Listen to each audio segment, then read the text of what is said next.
सुप्रभात बच्चों। आइए आज हम पढ़ेंगे कक्षा तीसरी में हिंदी की पाठ्य पुस्तक में आप देखेंगे। हिंदी की पाठ्य पुस्तक में हम पढ़ेंगे आज सबसे पहला पाठ, और सबसे पहले पाठ में दिया गया है, पाठ का नाम है तुम भी ऊंचे बन जाओ, और इसके कवि हैं सोहनलाल द्विवेदी जी। बच्चों आप लोग अपनी पुस्तक में देखेंगे कि कविता के प्रवेश में लिखा गया है, प्रकृति सबसे बड़ी शिक्षक है और इसमें उपस्थित विभिन्न वस्तुएं हमें विभिन्न प्रकार की शिक्षाएं देती हैं। कवि कहते हैं कि जो हमारी प्रकृति है वो हमारी शिक्षक है। हमें प्रकृति से अनेक सीख मिलती है, उससे हमें जीवन जीने के लिए और जीवन की विषम परिस्थितियों में कैसे हमें उस परिस्थितियों से जूझना है, कैसे पार करना है, ये सारी चीज़ें हमें प्रकृति से सीखने के लिए मिलती हैं। तो आइए देखते हैं प्रकृति में कौन वस्तुएं हमें क्या सिखाती हैं। चलिए बच्चों, हम कवि सोहनलाल द्विवेदी जी लिखे हैं कविता को, तो हम कविता को पढ़ते हैं सबसे पहले। चलिए। पर्वत कहता शीश उठाकर तुम भी ऊंचे बन जाओ, सागर कहता है लहराकर मन में गहराई लाओ, समझ रहे हो क्या कहती है, उठ उठ गिर गिर तरल तरंग, भर लो अपने मन में मीठी मीठी मृदुल उमंग। पृथ्वी कहती धैर्य न छोड़ो, कितना ही हो सिर पर भार, नभ कहता है फैलो इतना, ढक लो तुम सारा संसार। बच्चों मैं ये पहली वाली लाइन पढ़ के इस भावार्थ कर रही हूँ। आप लोग अपने पुस्तक में उंगली रख कर समझने की कोशिश करेंगे। जैसे समझ नहीं आएगा तो आप एक बार वीडियो को और देखेंगे। चलिए देखते हैं कि कवि हमें कविता के माध्यम से क्या सिखाना चाहती है।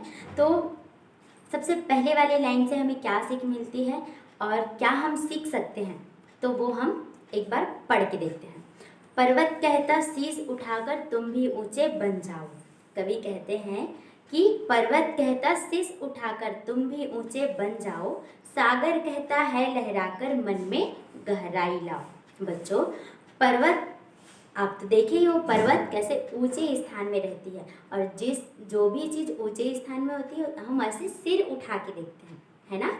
तो पर्वत हमें ये सिखाती है कि तुम भी ऊंचे बन जाओ। जैसे पर्वत ऊंचे स्थान में है और लोग उसे सिर उठा कर देखते हैं, वैसे ही हम भी कोई ऐसा काम करें, हम भी कोई बड़ा इंसान बने कि लोग हमें सिर उठा कर देखें। सागर कहता है लहराकर मन में गहराई लाओ। आप तो सागर देखे ही हो, जैसे सागर देखे हो, सागर की पानी रहती है, सागर में पानी भरी होती है और सागर कितना गहरा होता है, उसी प्रकार से हम भी अपने मन में ये गहराई लाएं। अपने किसी भी काम को करें तो उसको पूरे गहराई से करें, पूरे मन से करें। आगे लाइन देखेंगे, समझ रहे हो क्या कहती है। कवि कहते हैं कि आप समझ रहे हो ना कि कविता में क्या कह रही है। उठ उठ गिर गिर तरल तरंग, भर लो अपने मन में मीठी मीठी मृदुल उमंग। कहते हैं उठो गिरो तरल तरंग। आप उठो, किसी काम को करने के लिए पूरे मन से करो, और यदि वो काम नहीं हुआ तो आप निराश ना हुई, फिर से उस काम को करने की कोशिश करें। उसी को बोल रहे हैं कि उठो गिरो तरल तरंग, मतलब और भर लो अपने मन में। उस बात को अपने मन में ये बांध के रखो कि हमें वो काम करना ही है, चाहे कितने भी मुश्किल काम क्यों ना हो। लेकिन कोई काम मुश्किल भले होता है लेकिन वो नामुमकिन नहीं होता। उसी प्रकार कवि बता रहे हैं कि हम यदि किसी काम को एक उमंग के साथ करते हैं, एक खुशी के साथ करते हैं, तो वो काम अवश्य ही पूरा होता है। आगे लाइन देखेंगे, पृथ्वी कहती धैर्य न छोड़ो, कितना ही हो सिर पर भार। पृथ्वी हमें सिखाती है साहस नहीं छोड़ना चाहिए।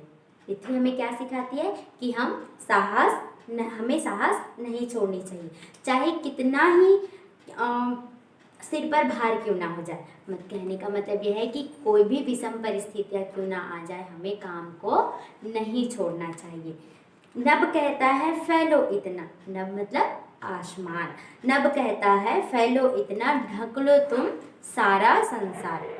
आसमान जिस तरह से सारे संसार को ढका हुआ है, उसी प्रकार से हम भी कोई ऐसा काम करें कि सारा संसार ढका हो। कहने का मतलब ये है कि देखो, आसमान जो है वो पूरी तरह से पूरे संसार को ढका हुआ है, एक ढक के रखा हुआ है। उसी प्रकार से हम इतना फैल जाए कि लोग हमें पहचाने, हमारे नाम से जाने। इसी प्रकार से कवि सोहनलाल द्विवेदी जी हमें जीवन में सफलता प्राप्त करने के लिए हमारे अंदर क्या क्या अच्छे गुण होने चाहिए, जैसे है मनोबल, दया, धैर्य, साहस, मृदुता, ये सारे गुण हमारे जीवन को श्रेष्ठ बनाने में सहायता करती है। इसलिए इस कविता के माध्यम से कवि सोहनलाल द्विवेदी जी हमें बताने की चेष्टा किए हैं। तो बच्चों, आज की कक्षा यहीं पे समाप्त होती है। फिर मिलेंगे अगली कक्षा में, तब तक के लिए नमस्कार।